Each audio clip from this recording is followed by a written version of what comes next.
তোমার মাথায় উঠাইছে পেয়াদব জানি কোথাকার একটা পেয়াদব আমার সহ্য।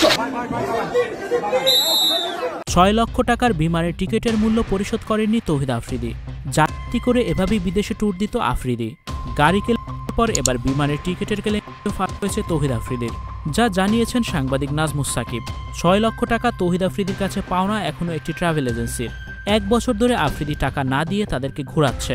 এই সাংবাদিক বলেন, আমার কাছে আওয়ামী লীগ আমলে বেশ কিছু ট্রাভেল এজেন্সির মালিক কমপ্লেন করেছিলেন আফ্রিদির এসব প্রতারণার ব্যাপারে, কিন্তু আফ্রিদির সাথে ডিবি হারুনের সুসম্পর্ক থাকায় তারা কেউই বিষয়টি নিয়ে মিডিয়াতে কথা বলতে রাজি হননি।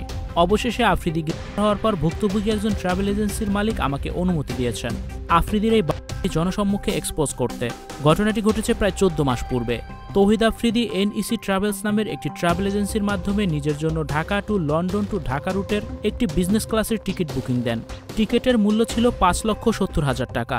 এই টাকা বারবার তাগাদা দেওয়া সত্ত্বেও আফ্রিদি পরিশোধ করে নাই।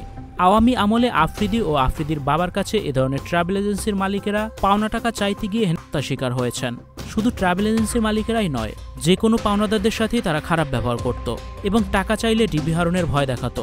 তবে NEC ট্রাভেলসের মালিকের সাথে আফ্রিদির খারাপ ব্যবহারের সুযোগ পায়নি, কারণ ঘটনার মাসখানেকের ভেতরে আওয়ামী লীগের পতন ঘটে।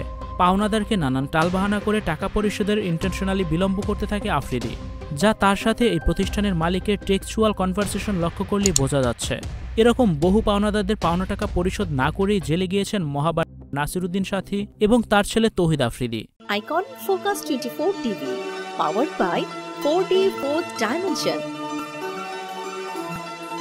আমাদের চ্যানেলটি সাবস্ক্রাইব করে আমাদের সাথে থাকুন।